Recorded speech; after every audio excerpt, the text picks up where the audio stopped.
আবারও চলে আসলাম মানবিক বিভাগের শিক্ষার্থী বন্ধুদের ভূগোল ও পরিবেশের আরও একটা ছোট্ট ক্লাস নিয়ে।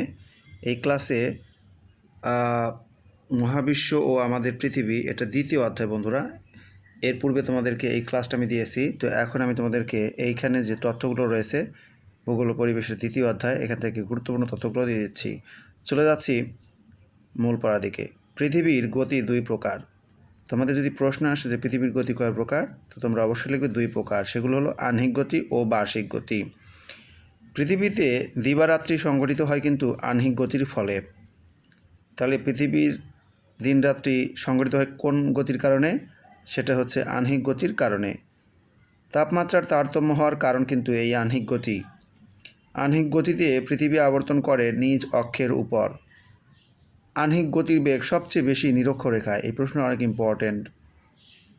জোয়ার ভাটা সৃষ্টিতে সময়ের ব্যবধান হওয়ার কারণ আহ্নিক গতি।